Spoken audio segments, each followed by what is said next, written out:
कुछ दिनों पहले हिंदुस्तान और इंडोनेशिया के उलेमा का एक बड़ा इजलास हुआ। इस इजलास में हिंदुस्तान के NSA अजीत डोवाल और मलेशिया के मंत्री डॉक्टर मोहम्मद महफूज ने भी शिरकत की। इस इजलास से ये बात वाज़ेह हुई कि आज के दौर में उलेमा दुनिया में अमन कायम करने और इंतहा पसंदी को कंट्रोल करने में बड़ा किरदार अदा कर सकते हैं। दिल्ली के इंडिया इस्लामिक कल्चरल सेंटर में हुए इस इजलास में हिंदुस्तान और इंडोनेशिया दोनों ही मुल्कों के आलिमों, मुख्तलिफ मजहबों के रहनुमाओं ने शिरकत की। इस इजलास में इस बात पर फिक्र की गई कि दुनिया में इंतहा पसंदी यानी कट्टरता से किस तरह निपटा जाए। इंडोनेशिया का एक बड़ा डेलीगेशन आया था।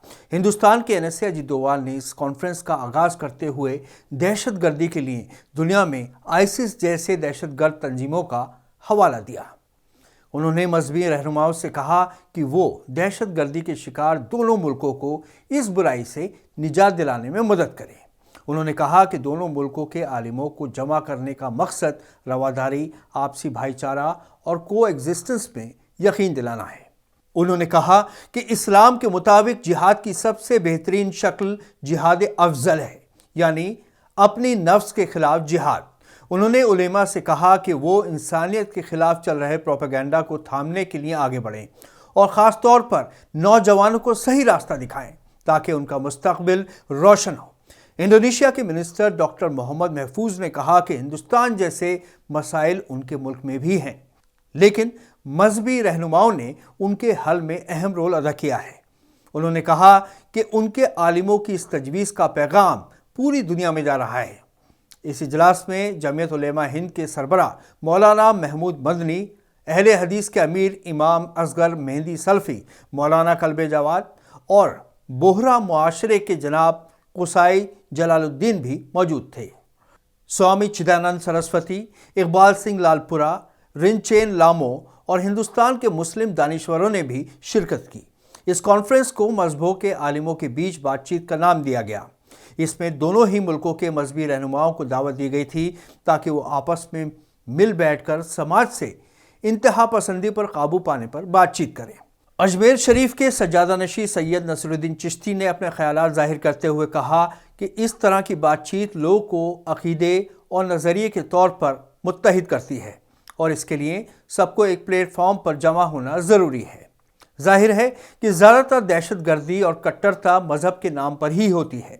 इसका इलाज भी मज़हब और धर्म के रहनुमा और माहिरीन ही निकालेंगे।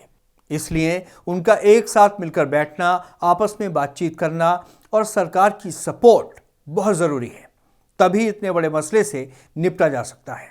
इंडोनेशिया के डेलीगेशन में जो लोग मौजूद थे उन्होंने बताया कि उनके मुल्क में इंतहा पसंदी को कैसे कंट्रोल किया गया और वहाँ के लोग सभी मजहबों के लोगों के साथ इत्तेफाक और अमन से रहते हैं।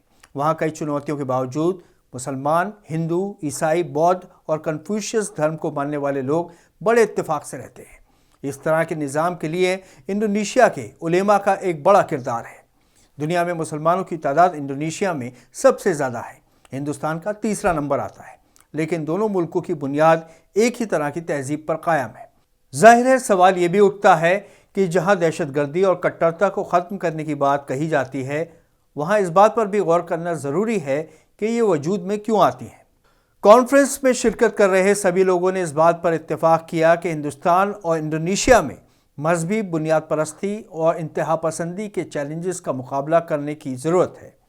अगर इस सिलसिले को आगे बढ़ाया जाता है तो यकीनन इसके अच्छे नतीजे निकलेंगे। इस हफ्ते इतना ही। अगले हफ्ते फिर हाजिर होंगे एक नए मौजू के साथ। आदाब।